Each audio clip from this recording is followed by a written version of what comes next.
नमस्कार दोस्तों, मैं हूं राज के वर्मा और आप देख रहे हैं रिपोर्टर जी। दोस्तों, आज हम बात करने वाले हैं सोने की।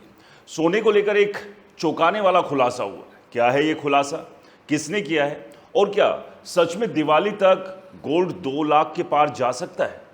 आज इसी मुद्दे पर बात करेंगे, इसलिए इस वीडियो को अंत तक जरूर देखिए क्योंकि बहुत सारे डाउट्स, बहुत सारी आशंकाएं आपकी आज इस वीडियो एक्सप्लेनर में क्लियर होने वाली। चलिए बगैर देरी किए शुरू करते हैं। और हाँ दोस्तों, वीडियो पसंद आए तो इसे लाइक कीजिए, शेयर कीजिए और आपके अपने चैनल को सब्सक्राइब और फॉलो करना तो बिल्कुल मत भूलिएगा। दोस्तों, अगर आपको लगता है कि गोल्ड अब अपने पीक पर पहुंचकर थक चुका है तो अगले 6 महीने आपकी ये सोच पूरी तरह बदल सकती है, क्योंकि इस वक्त दुनिया के सबसे ताकतवर सेंट्रल बैंक चुपचाप ऐसा खेल खेल रहे हैं जिसने बड़े बड़े इन्वेस्टर्स की नींद उड़ा दी।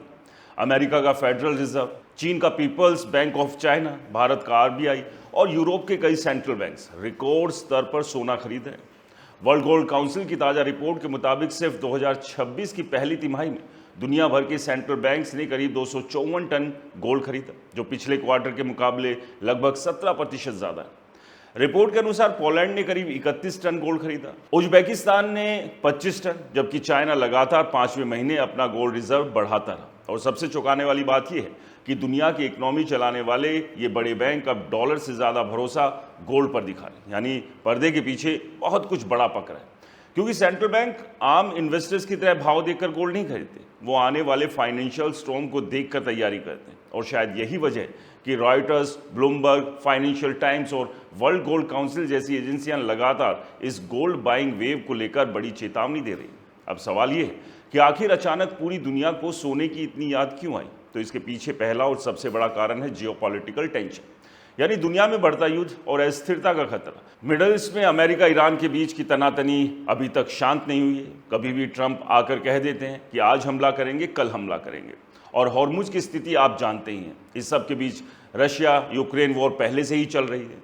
ताइवान को लेकर चाइना और अमेरिका के बीच टकराव बढ़ता है। रेड सी क्राइसिस, क्रूड ऑयल सप्लाई का खतरा लगातार चल रहा है। इन सब ने दुनिया की फाइनेंशियल सिस्टम को हिला दिया। ब्लूमबर्ग की एक रिपोर्ट में बताया गया कि कई देश अब अपने फॉरेन एक्सचेंज रिजर्व को लेकर टेंशन में, क्योंकि उन्हें डर है कि अगर ग्लोबल सैंक्शंस बढ़े तो उनके डॉलर एसेट्स फंस सकते हैं। यही कारण है कि सेंट्रल बैंक अब तेजी से गोल्ड की तरफ शिफ्ट हो रहे हैं, क्योंकि गोल्ड किसी एक देश की करेंसी नहीं, इसे कोई सरकार फ्रीज नहीं कर सकती। और यही वजह है कि आज गोल्ड फिर से दुनिया का सबसे बड़ा इमरजेंसी एसेट बन चुका है। रॉयटर्स की एक ताज़ा रिपोर्ट को ले लीजिए। गोल्डमैन सैक्स ने कहा है कि 2026 में सेंट्रल बैंक हर महीने औसतन 60 टन गोल्ड खरीद सकते हैं, जबकि पिछले 12 महीनों का एवरेज करीब 50 टन था और इससे पहले यह आंकड़ा सिर्फ 29 टन हुआ। यानी खरीदारी की रफ्तार लगभग दोगुनी हो चुकी है। अब दूसरा बड़ा कारण समझिए, डॉलर पर घटता भरोसा।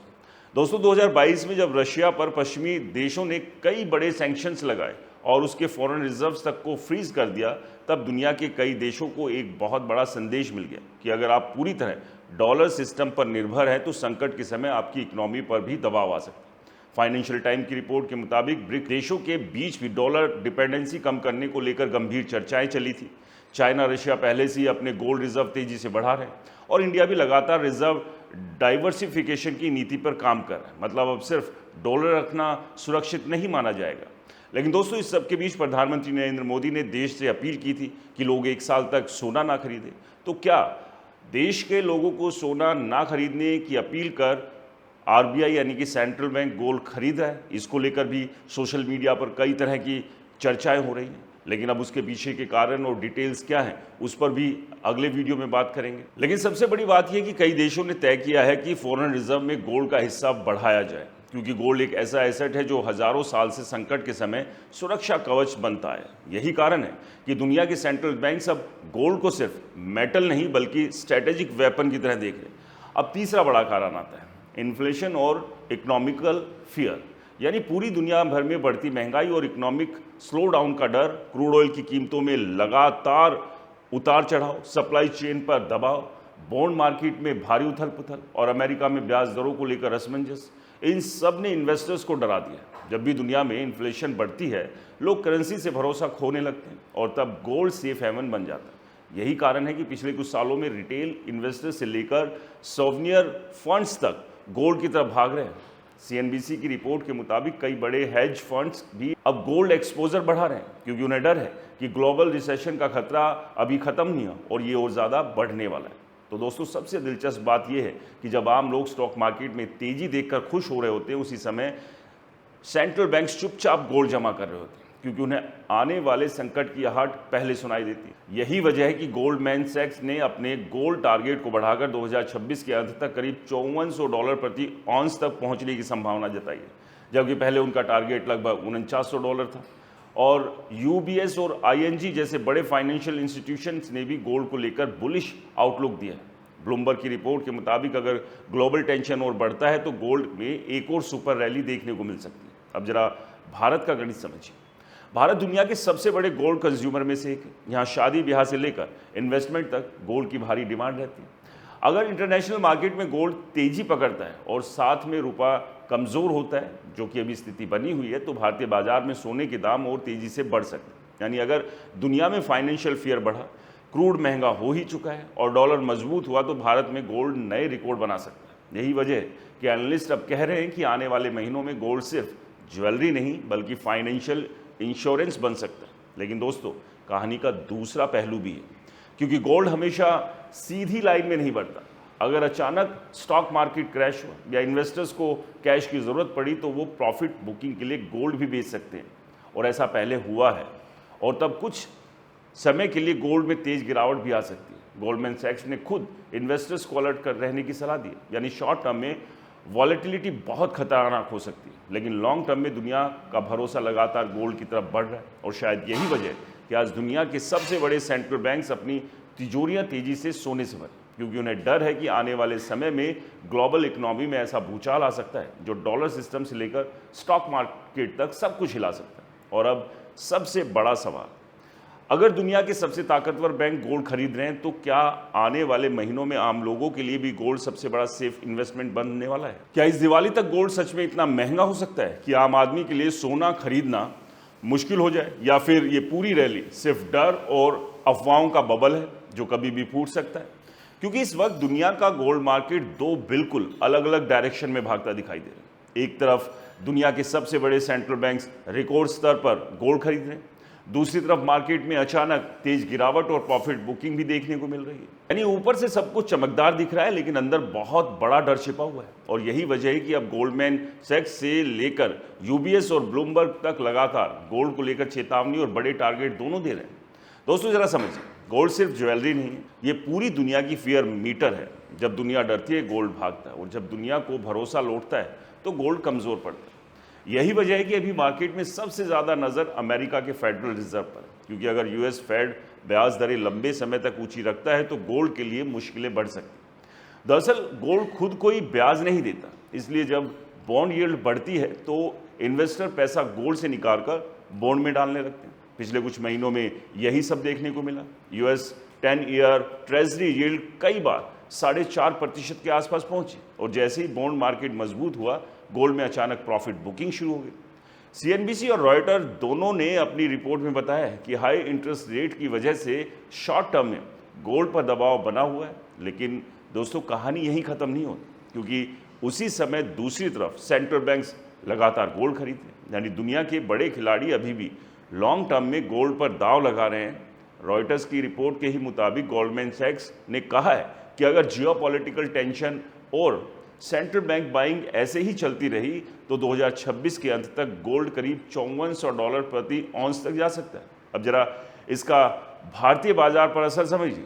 अगर इंटरनेशनल मार्केट में गोल्ड $5400 तक जाता है और साथ में डॉलर मजबूत होता है, तो भारत में गोल्ड की कीमत बहुत तेजी से बढ़ सकती है, क्योंकि भारत अपनी ज़रूरत का ज़्यादातर गोल्ड इंपोर्ट करता है। यानी रुपए कमज़ोर हुआ, इंपोर्ट कॉस्ट बढ़ी, और ऊपर से ग्लोबल गोल्ड रैली जारी रही, तो भारत में सोना नए रिकॉर्ड बना सकता है। कई एनालिस्ट का मानना है कि अगर यही ट्रेंड जारी रहा, तो दिवाली 2026 तक भारत में 10 ग्राम गोल्ड की कीमत नए ऐतिहासिक स्तर छू सकती है।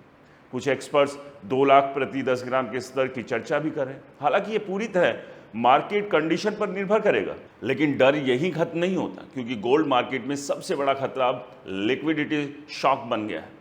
मतलब अगर अचानक ग्लोबल स्टॉक मार्केट क्रैश हुआ या दुनिया में फाइनेंशियल पैनिक बढ़ गया, तो बड़े हेज फंड्स और इंस्टीट्यूशंस इन्वेस्टर्स कैश जुटाने के लिए गोल्ड भी बेच सकते हैं। और यही वो मोमेंट होगा जब गोल्ड अचानक तेजी से गिर भी सकता है।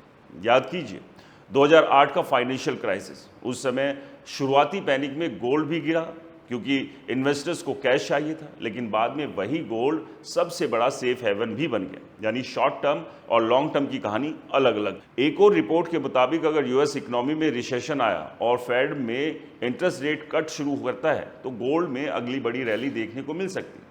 यूबीएस ने भी अपनी रिपोर्ट में कहा है कि सेंट्रल बैंक डिमांड और जियोपॉलिटिकल फियर आने वाले समय में गोल्ड को सपोर्ट दे सकता है। दोस्तों, अभी सबसे बड़ा डर मिडल ईस्ट क्राइसिस को लेकर ही है। अगर ईरान, इजराइल, अमेरिका तनाव और ज़्यादा बढ़ा, रेड सी शिपिंग और ज़्यादा प्रभावित हुई या क्रूड ऑयल और ज़्यादा महंगा हो गया जो ऑलरेडी है, तो दुनिया भर में इन्फ्लेशन दोबारा तेज़ी पकड़ सकती है और हालात अभी बन गए। हमारे देश में ही पेट्रोल, डीजल और सीएनजी के दाम बढ़ा दिए गए, जिसका असर जाहिर सी बात है ट्रांसपोर्टेशन पर पड़ेगा। ट्रांसपोर्टेशन पर पड़ेगा तो उसका असर बाकी सारी चीज़ों पर भी पड़ने वाला है, यानी खाने पीने या बाकी सारी चीज़ें महंगी होने वाली है। यानी मंदी का एक बड़ा दौर सामने है, महंगाई लगातार बढ़ रही है और ऐसे में गोल्ड की सिचुएशन भी काफ़ी कन्फ्यूजिंग है, क्योंकि हमने देखा है कि जब युद्ध शुरू हुआ था तब सभी को लगा था गोल्ड तेज़ी से भागेगा, लेकिन ऐसा नहीं हो क्योंकि लोगों ने प्रॉफिट बुकिंग की। तो अभी भी जो उतार चढ़ाव का दौर है वो गोल्ड में चल रहा है, लेकिन बड़े बड़े एक्सपर्ट्स अभी भी मानते हैं कि लॉन्ग टर्म में अभी गोल्ड बुलिश है और दिवाली तक 2 लाख जा सकता है। लेकिन ये सब मार्केट के ऊपर डिपेंड करेगा, क्योंकि ये सिर्फ भविष्यवाणियाँ और एनालिसिस है।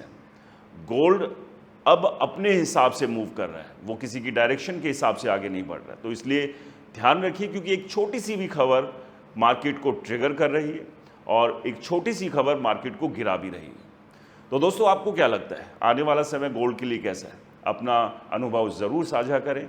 वीडियो पसंद आया तो इसे लाइक करें, शेयर करें, हमारे चैनल को सब्सक्राइब फॉलो करना बिल्कुल ना भूलें।